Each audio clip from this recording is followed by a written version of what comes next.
Eu quero começar esse vídeo com uma observação que provavelmente você já fez sem ter nomeado. A diferença entre estar ao lado de uma pessoa que fala com segurança e ao lado de uma que fala com ansiedade. Não é sobre volume, não é sobre vocabulário, não é sobre quem sabe mais ou quem é mais inteligente. É sobre algo que você sente antes mesmo de processar as palavras. Algo no ritmo, no tom, na forma como a pessoa se coloca. E você sente isso porque a fala humana carrega muito mais do que o conteúdo das palavras. Ela carrega o estado interno de quem fala.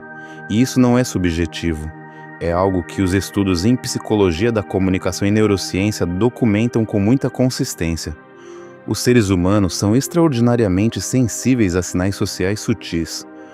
O ritmo de fala, as pausas, o tom, as escolhas de palavras, o quanto alguém se explica, o quanto defende ou cede.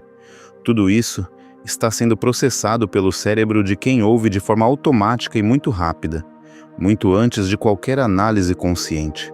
E o que esse processamento identifica não é o conteúdo do que foi dito, é o estado emocional de quem disse. E hoje a gente vai explorar algo que raramente é discutido com essa profundidade: a relação entre o estado interno e a forma de se comunicar. Porque entender isso muda completamente como você vê as próprias dificuldades de comunicação e o que é possível fazer para mudá-las de verdade. Seja bem-vindo, bem-vinda ao Devagar. Tudo muda. Esse é um espaço criado para quem quer se entender de verdade, para quem está cansado, cansada de padrões que se repetem e quer finalmente entender de onde vem. Aqui a gente não vai te dar uma lista de técnicas de comunicação para aplicar por cima do que está por baixo.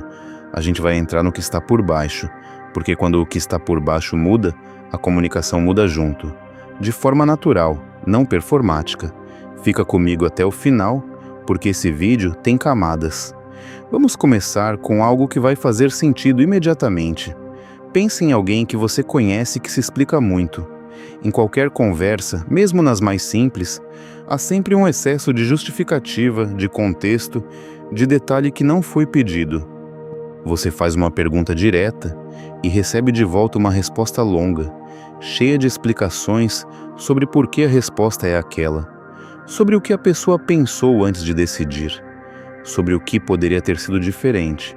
E talvez você já tenha percebido algo nessa pessoa, que ela parece não acreditar completamente no que está dizendo, como se precisasse construir um caso sólido para que o interlocutor aceitasse, como se houvesse uma ansiedade por baixo sobre como a resposta vai ser recebida.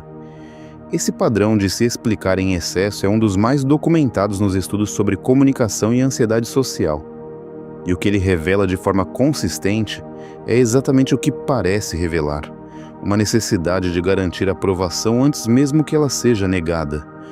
Quando alguém confia genuinamente no que está dizendo, não precisa construir um tribunal ao redor de cada resposta. Pode dizer o que precisa ser dito com a quantidade de palavras que o conteúdo pede, não mais, não menos. A extensão do que é dito, quando não é necessária pelo conteúdo, frequentemente está sendo determinada pelo estado emocional, pela ansiedade de não ser entendido, de não ser aprovado, de decepcionar. E aqui está onde fica interessante do ponto de vista do desenvolvimento emocional. Mudar esse padrão não é uma questão de aprender a falar menos. É uma questão de trabalhar o que está por baixo da necessidade de se justificar tanto. A crença de que a resposta simples não é suficiente, o medo de que a opinião não vai ser bem recebida, a insegurança sobre o próprio julgamento. Quando essas crenças começam a ser trabalhadas, o padrão de fala muda junto. Não por esforço, mas porque a fonte do excesso foi reduzida. Agora, vamos falar sobre algo que é o espelho oposto disso: a velocidade da fala. Você já notou como a velocidade com que alguém fala comunica algo antes mesmo das palavras? Quando alguém fala muito rápido, atropelando as próprias frases, sem pausas, com uma urgência que não combina com o conteúdo, você sente algo que pode não nomear imediatamente, mas que está lá: uma tensão. E quando alguém fala com calma, com pausas naturais, sem pressa de preencher cada segundo de silêncio, você sente o oposto: uma estabilidade. Epicteto, o filósofo estoico que nasceu na escravidão e se tornou um dos pensadores mais influentes da história, dizia que a natureza nos deu 2 ouvidos e uma boca para ouvirmos mais do que falamos. E essa ideia, que parece um conselho moral simples, tem uma camada muito mais profunda, porque o que ele estava descrevendo não era apenas uma questão de quantidade, era uma questão de estado. Quem precisa preencher o silêncio? Quem precisa falar continuamente para manter a conversa? Quem tem urgência para responder antes mesmo de terminar de ouvir? Está respondendo a um desconforto interno. O silêncio ativa alguma coisa, e falar é a forma de aliviar. Os estudos em neurociência sobre conversa e regulação emocional mostram que para muitas pessoas, especialmente aquelas com maior ansiedade social, o silêncio numa interação é processado como ameaça. Não porque seja objetivamente perigoso, mas porque o sistema nervoso foi calibrado para interpretar silêncio como tensão, como algo que precisa ser reparado. E então a pessoa fala para reparar o que o silêncio parece ter quebrado. E o ritmo acelerado de fala frequentemente vem da mesma fonte, da urgência de resolver, de preencher, de não deixar espaço para que algo incerto aconteça. E o que essa urgência comunica para quem está ouvindo é exatamente o que está por baixo dela. Desconforto, tensão, pressa de um estado interno que não está em paz. Agora vamos falar sobre algo que está diretamente relacionado a tudo isso, a relação entre o que você diz e o que você acredita. Existe um fenômeno que os estudos em linguística e psicologia cognitiva descrevem como incongruência entre conteúdo e entrega. É quando o que você está dizendo não está alinhado com o estado emocional a partir do qual você está dizendo. E essa incongruência é sentida, não necessariamente conscientemente pelo interlocutor, mas algo não encaixa. A pessoa diz que está bem, mas o tom diz outra coisa. A pessoa afirma uma posição com confiança, mas a velocidade e a quantidade de justificativas dizem que não está tão certa. A pessoa diz que não se importa, mas a forma como fala sobre o assunto diz o oposto.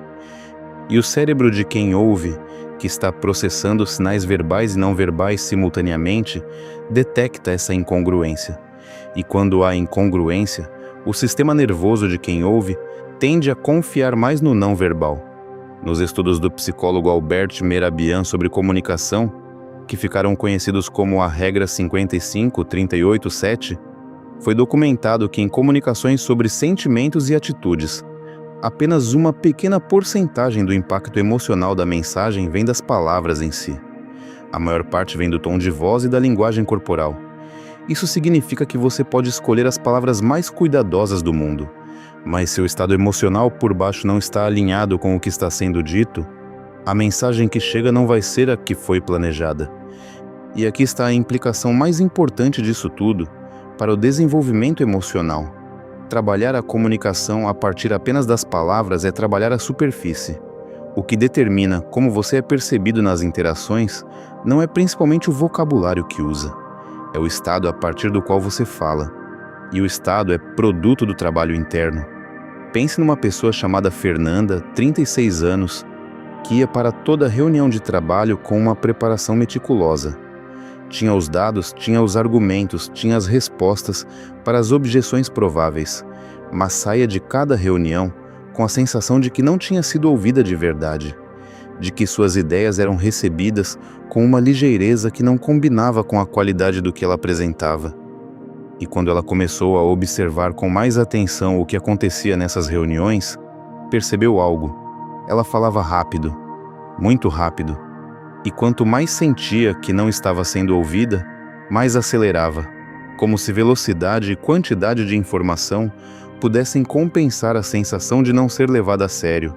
E o que ela não havia percebido é que a velocidade estava comunicando exatamente o que ela tentava esconder. A ansiedade, a insegurança sobre se era suficiente, a urgência de provar valor antes que a janela fechasse. Quando Fernanda começou a trabalhar o estado interno, quando começou a entender de onde vinha essa urgência, a velocidade da fala começou a mudar. Não porque ela decidiu falar mais devagar, porque a urgência que produzia a velocidade foi ficando menor. E com a velocidade mudando, A percepção das pessoas ao redor mudou junto.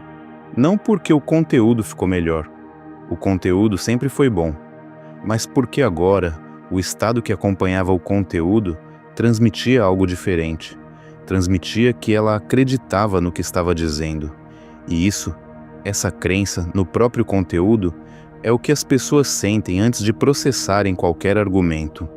Antes de continuar, eu quero te fazer um convite aqui nos comentários. Me conta, com a honestidade que esse vídeo está pedindo, você se reconhece em algum desses padrões? Você se explica demais, fala rápido demais, tem dificuldade com silêncio? Ou sente que o que diz não chega da forma que quer? Me conta aqui embaixo. Eu leio cada comentário. Agora vamos continuar. Quero falar sobre algo que é central nessa exploração e que é raramente discutido: o silêncio. Existe uma relação muito específica entre a capacidade de suportar silêncio e o estado interno. E quando eu digo suportar silêncio, não estou falando de meditação ou de prática contemplativa.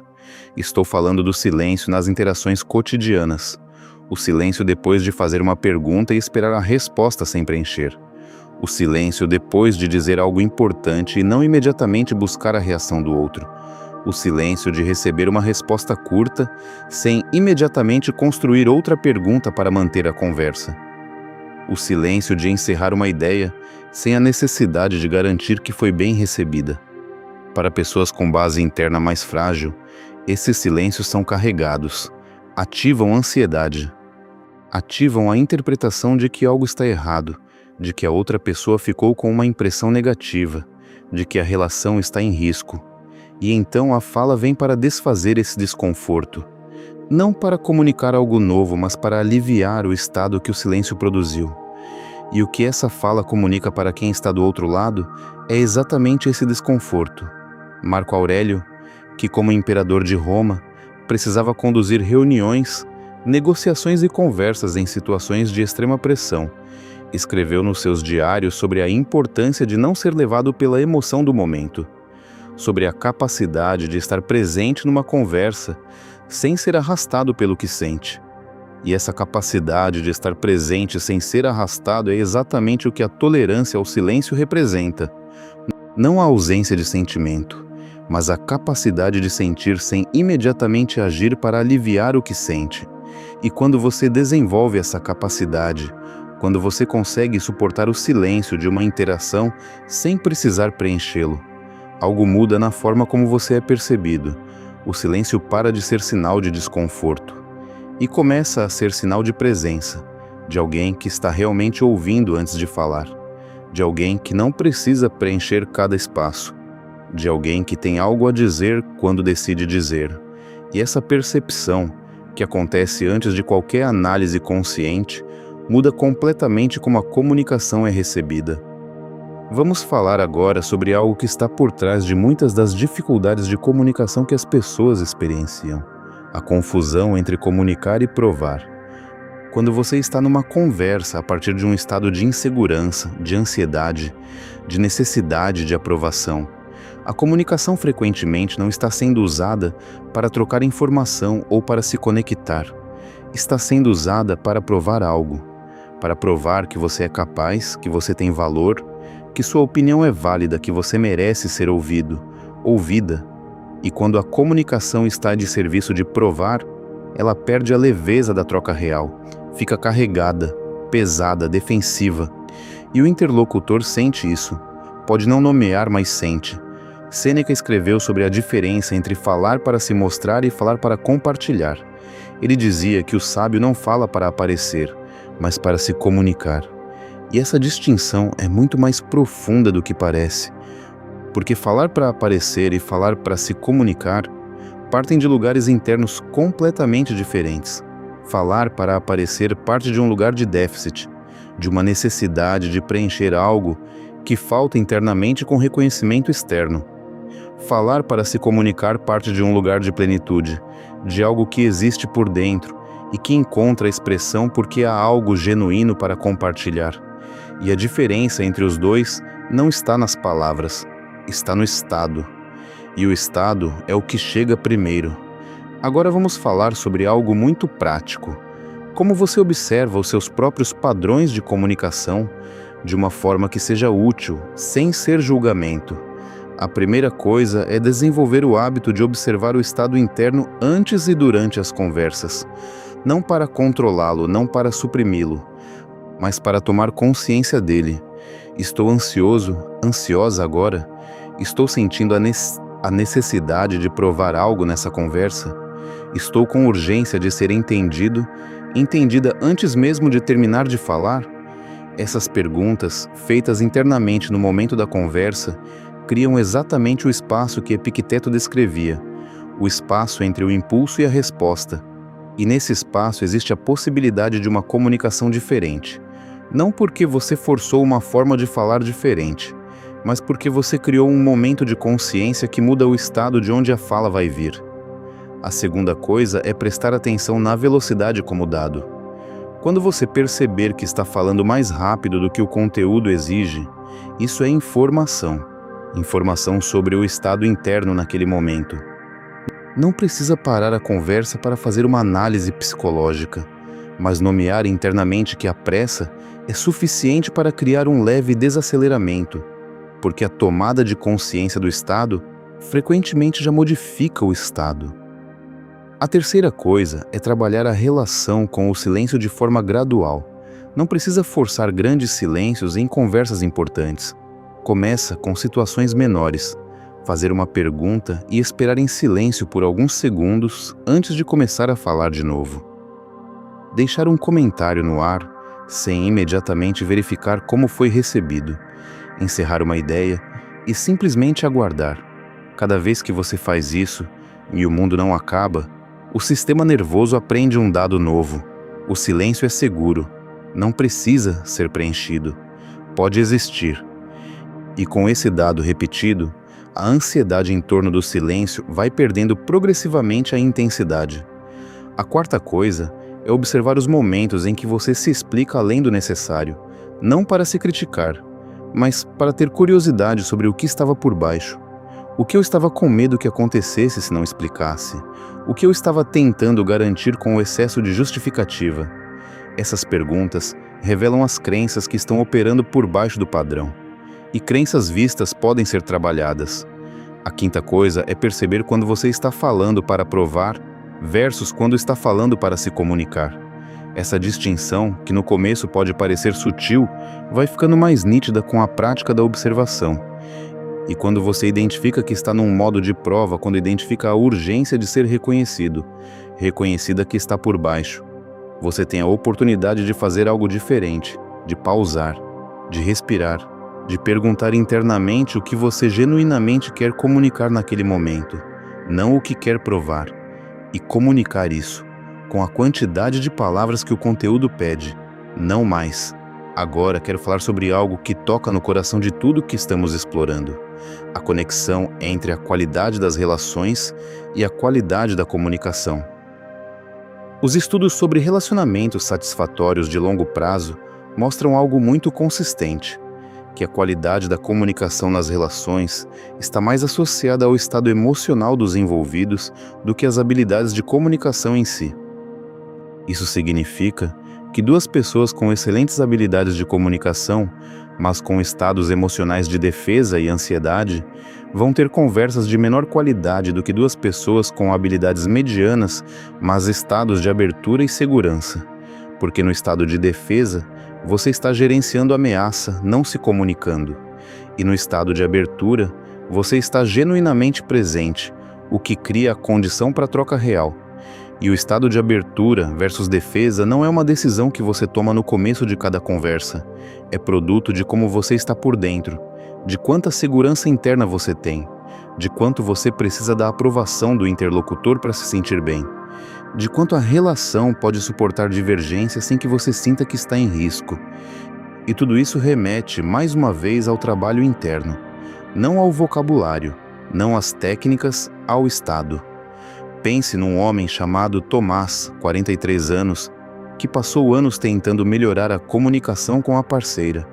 Lia sobre comunicação não violenta, sobre escuta ativa, sobre como fazer pedidos sem acusação. e nas situações de baixa tensão funcionava, mas quando o assunto ficava difícil, quando havia conflito real, tudo desaparecia. A voz acelerava, as palavras aumentavam em quantidade e perdiam em clareza.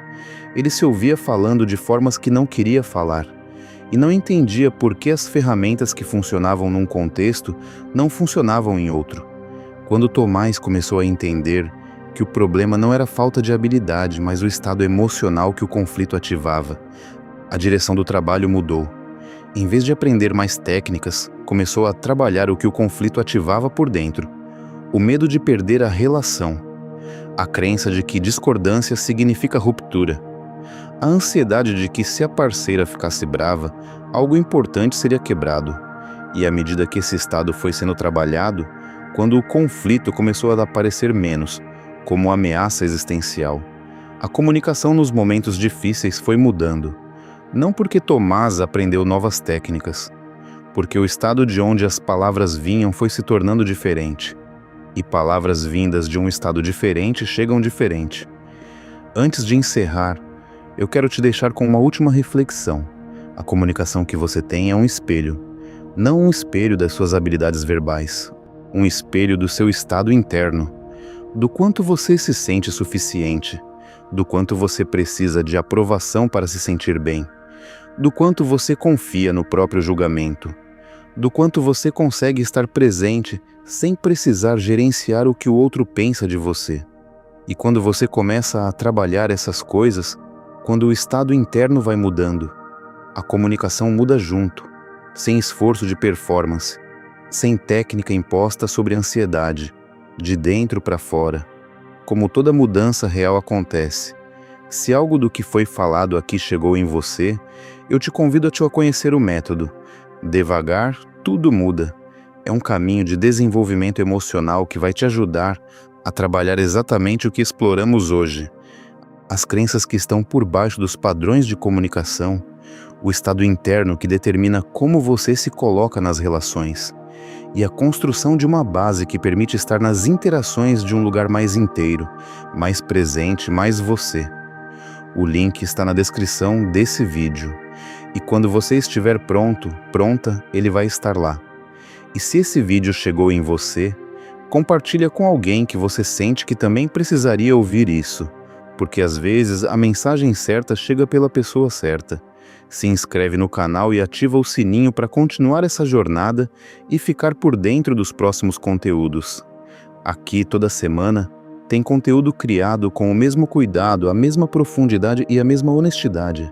Deixa o seu like se esse vídeo teve valor para você. E eu te vejo no próximo vídeo. Devagar tudo muda.